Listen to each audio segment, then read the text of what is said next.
2026 के लिए जो आज करंट अफेयर है, और इसमें बहुत सारे जो हैं सभी महत्वपूर्ण ही करंट अफेयर इसमें मैंने ऐड किया है। तो चलिए इसको शुरू करते हैं। देखते हैं पहला क्वेश्चन। ये क्वेश्चन देखिए और देखिए आपसे बनता है कि नहीं। तो पहला क्वेश्चन है कि सेमिकॉन 2.0 योजना के संबंध में कहता है विचार करने के लिए। तो पहला इसमें ऑप्शन है कि 1,70,500 करोड़ रुपये बजट इसमें प्रावधान के साथ मंजूरी दी गई है। दूसरा है कि इसका उद्देश्य है कि भारत में सेमीकंडक्टर डिजाइन करना और विनिर्माण पारिस्थितिकी तंत्र को मजबूत करना। और तीसरा है कि ये योजना अंतर्गत केवल चिप डिजाइन के बढ़ावा देने को जाएगा या विनिर्माण को नहीं। तो इसमें कौन सा ऑप्शन होगा? देखिए केवल वाला है, ये ऑप्शन गलत है और ये दोनों हमारा ऑप्शन सही है, तो हो जाएगा 1 नंबर।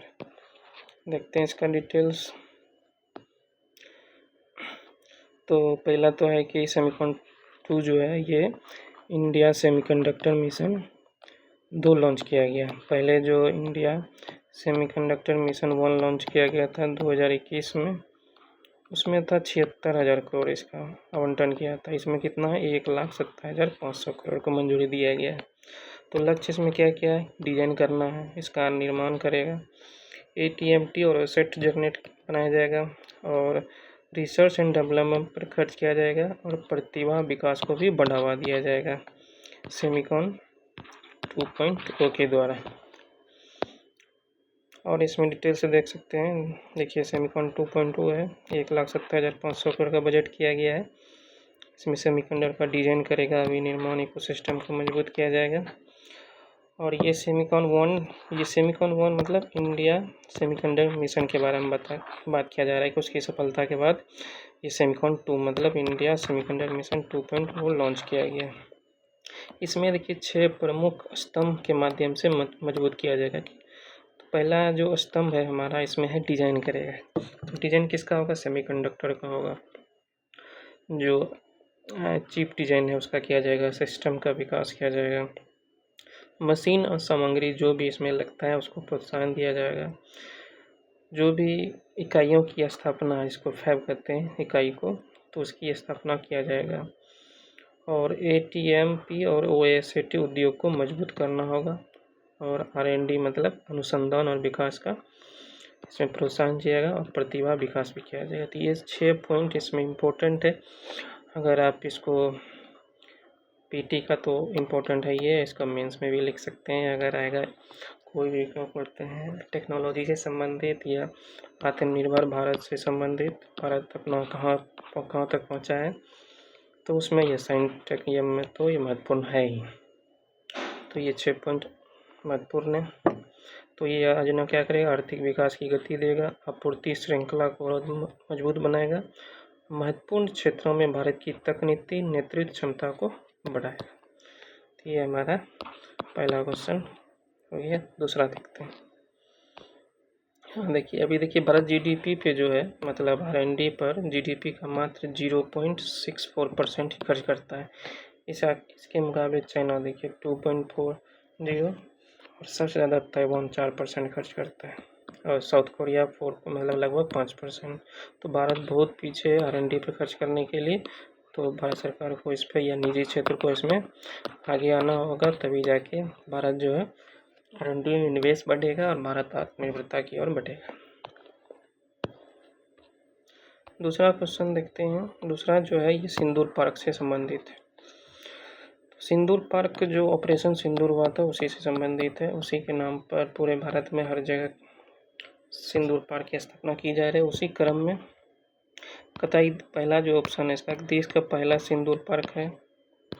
इसकी स्थापना दानापुर कैंट बिहार में की गई है, और इसमें 500 सिंदूर पौधे लगाए गए।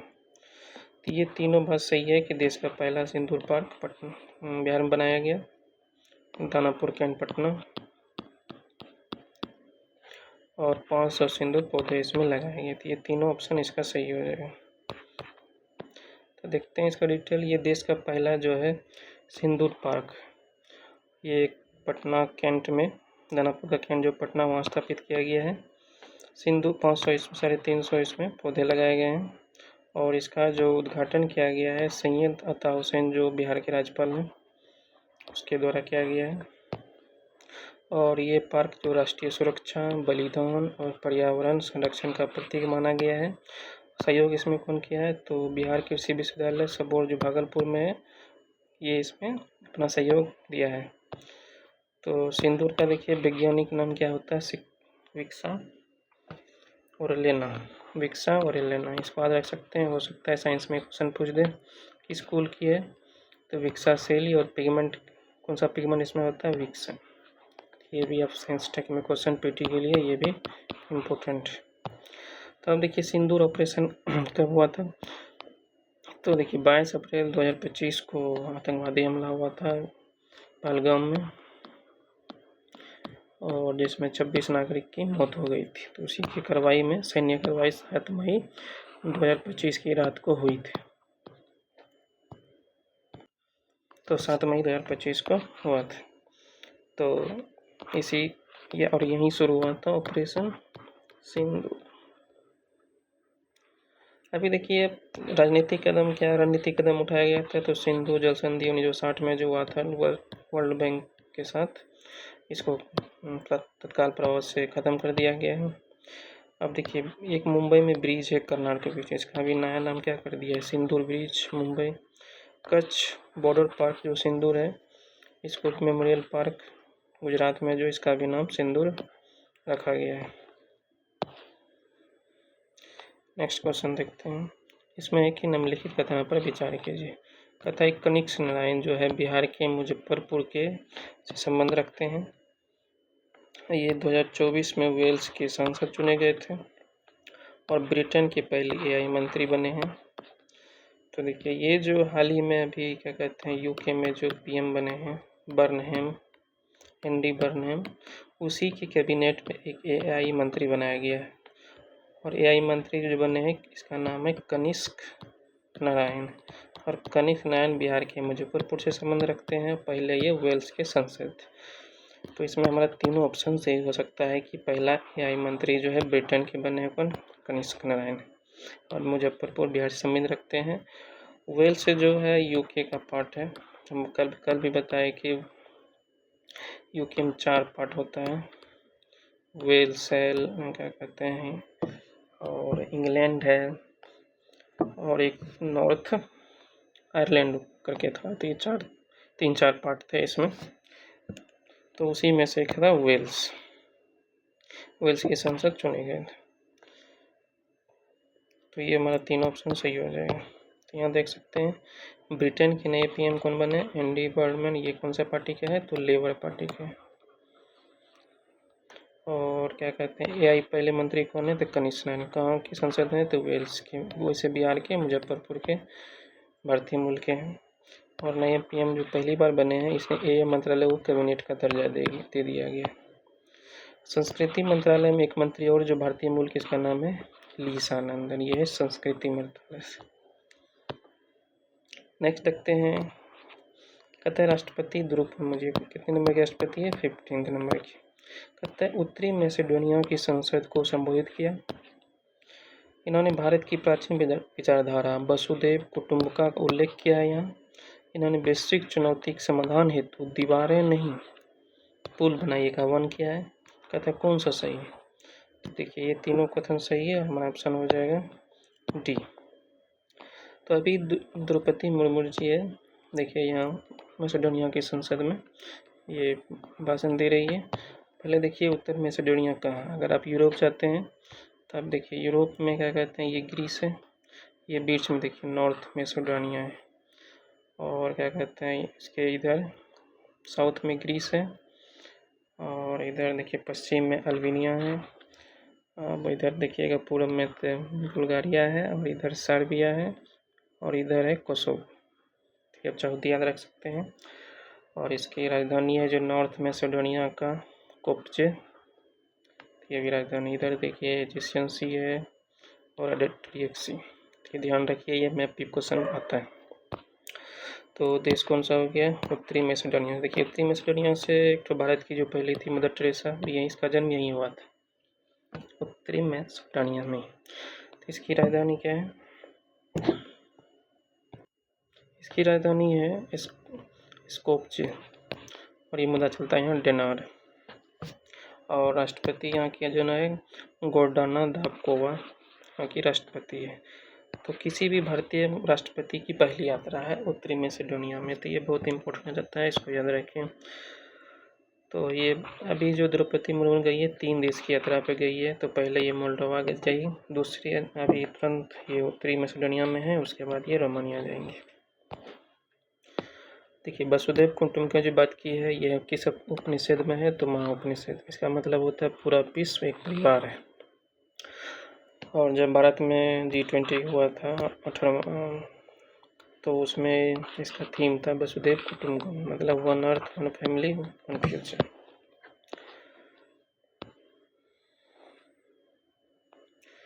आप इसमें देख सकते हैं, ये देखिए ये उत्तरी मैसेडोनिया है, यह है रोमानिया, यह है मोल्डोवा। यहाँ तीनों जगह पे राष्ट्रपति विजिट करेगी।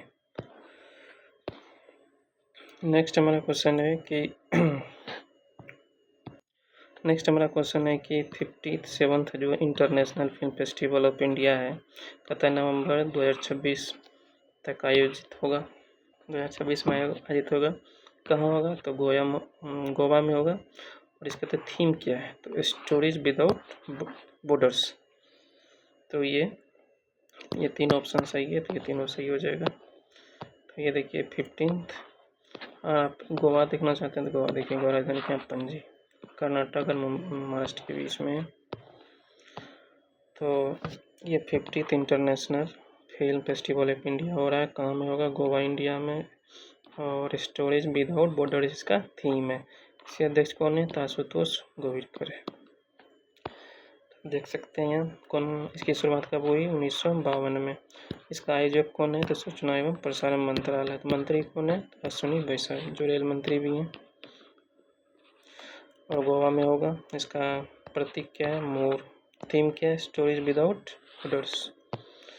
गोवा का सीएम कौन है? प्रमोद सावंत। राज्यपाल कौन है? पशुपति अशोक गजपति।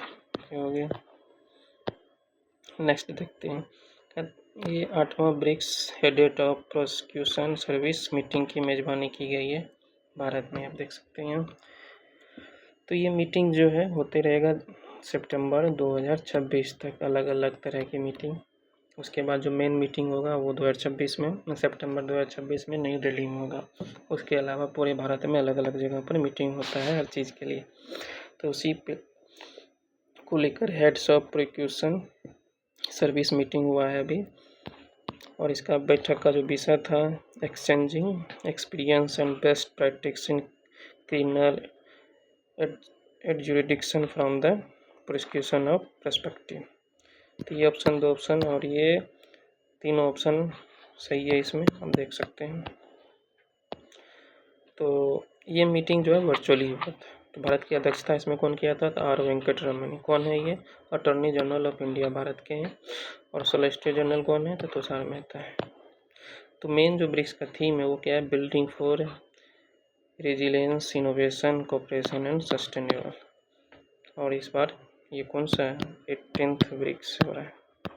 कहाँ में होगा? इंडिया में। और मेन जो इसका समिट होगा सितंबर में न्यू दिल्ली में आयोजित किया जाएगा।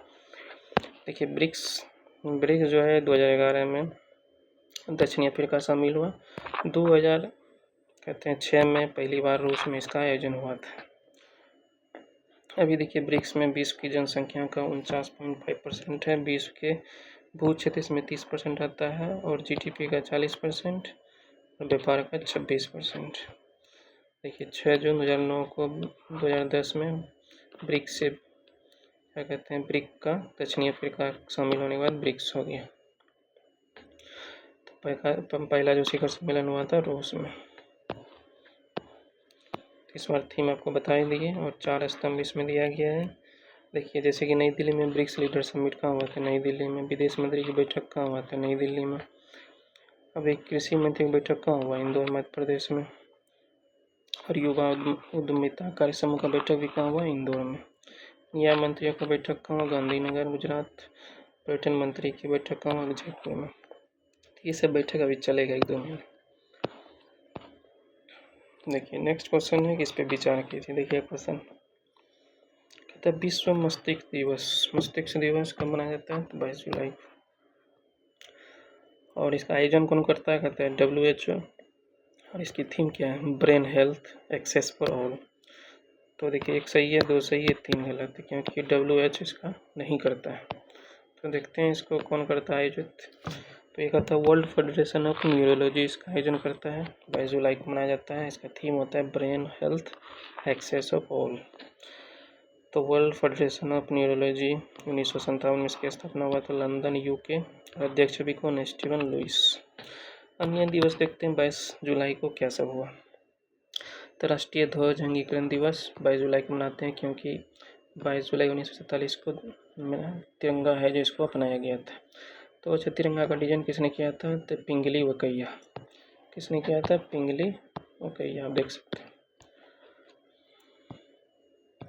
नेक्स्ट हमारा देखते हैं और जो है राष्ट्रीय आम दिवस। ये देखिए आम दिवस 22 जुलाई को मनाया जाता है। अंतर्राष्ट्रीय चंद्र दिवस 20 जुलाई। और इसी दिन 20 जुलाई 1969 को अपोलो 11 मिशन के तहत मानव चांद पर कदम रखा था। और उसमें पहला कौन था? नील आर्मस्ट्रॉन्ग, बज एल्ड्रिन और माइकल कॉलिंस नासा के द्वारा भेजा गया था। जो कौन सा मॉड्यूल से उतरे थे? एच नाम था उसका। नेक्स्ट देखते हैं इंटरनेशनल आइडिया के सदस्य देशों की परिषद के अध्यक्ष कौन है वर्तमान में? तो यह है ज्ञानेश कुमार। हमारे कौन है ये? ज्ञानेश कुमार। तो इलेक्शन कमीशन ऑफ इंडिया है। Election commission of India article कितना आता है? 324।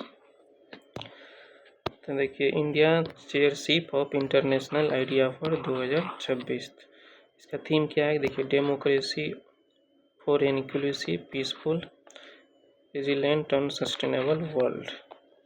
तो आइडिया का यहाँ जो फुल फॉर्म है institute for democracy and electoral assistance. इसका मुख्यालय कहाँ है? Stockholm, Sweden. अध्यक्ष कौन है? ज्ञानेश कुमार। और थीम बताई दी डेमोक्रेसी फॉर इंक्लूसिव। नेक्स्ट है हमारा देखिए अभी 20 जुलाई को विश्व व्यापार संगठन ने मत्स्य पालन सब्सिडी समझौते पर भारत ने क्या किया है?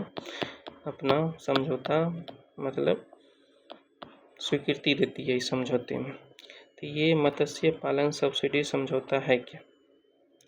कि जैसे गलत तरीके से या इलीगल तरीके से अगर कोई भी देश मछली पालन करता है और उस पर भी सब्सिडी दिया जाता है, तो वैसे सब्सिडी के लिए ये उसको बंद करने के लिए मत्स्य पालन सब्सिडी समझौता है। तो भारत ने क्या किया? बहुत दिन के बाद ये 2022 में शुरू हुआ था ये मत्स्य पालन सब्सिडी समझौता।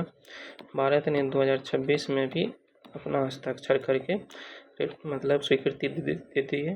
और भारत स्वीकृति देने वाला 123वां देश बन गया है। ठीक है, तो वही कहता है कि भारत ने जुलाई 2026 में जेनेवा की समझौते को अपना स्वीकृति पत्र औपचारिक रूप से जमा कर दिया है।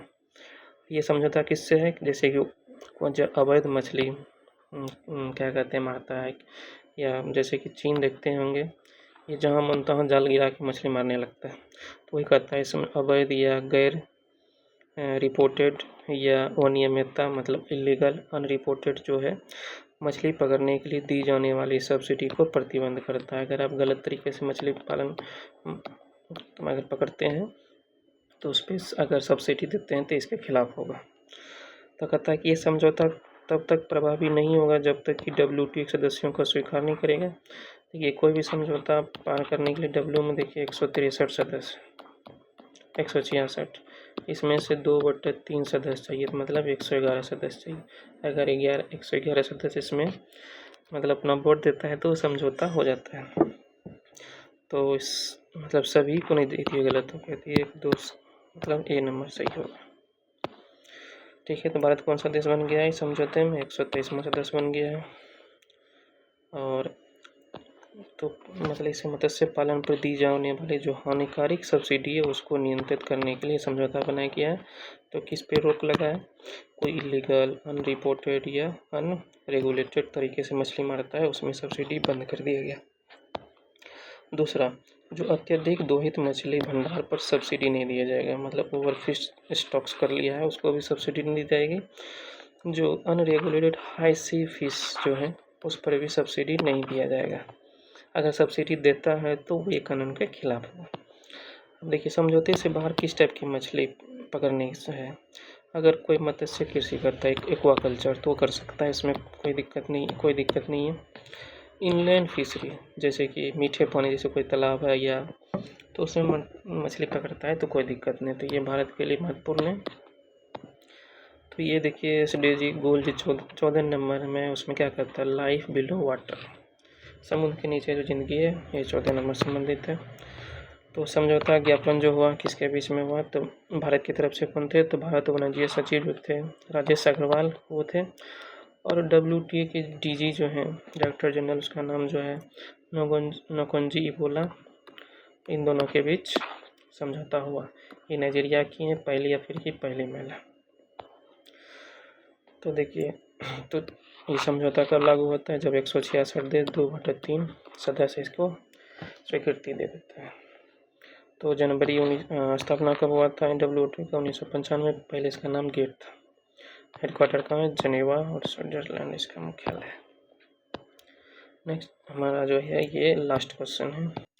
लास्ट क्वेश्चन देखिए, भारत टैक्सी के संबंध में। भारत टैक्सी क्या है, कहता है कि ये कोऑपरेटिव आधारित सेवा है और इसका संचालन टैक्सी कोऑपरेटिव लिमिटेड करता है, और ये ड्राइव इन ओन्ड मॉडल पर आधारित है, और ये केवल मुंबई और पुणे में उपलब्ध है। तो देखिए, ये सहकारिता मंत्रालय के द्वारा शुरू किया गया है। सहकारिता मंत्रालय का मंत्री कौन है, अमित शाह के द्वारा शुरू किया गया है। ये कोऑपरेटिव आधारित हेलिंग सेवा, तो ये सही है। ये संचालन जो होता है सहकार टैक्सी कोऑपरेटिव लिमिटेड के द्वारा किया जा रहा है, और चालक स्वामित्व, जो इसमें ड्राइवर होते हैं वही इसके स्वामित्व, मतलब उसी के अंडर में होता है, वो भी उनके मालिक होते हैं। तो ये तीनों सही है। वर्तमान में देखिए, दिल्ली NCR और गुजरात में ये अभी पायलट प्रोजेक्ट के तौर पर शुरू किया गया है। उसके बाद धीरे धीरे और जगह लागू होगा। तो ये हमारा 1 2 3 सही है, चौथा गलत। तो संचालन देखते हैं, सहकारी टैक्सी कोऑपरेटिव मॉडल पे चल रहा है। वर्तमान में दिल्ली NCR और गुजरात में इसको चलाया गया है। तो ये हमारा 10 MCQ ख़त्म हुआ है। तो चैनल को जरूर सब्सक्राइब कीजिए और कमेंट और लाइक करना ना भूलें। धन्यवाद।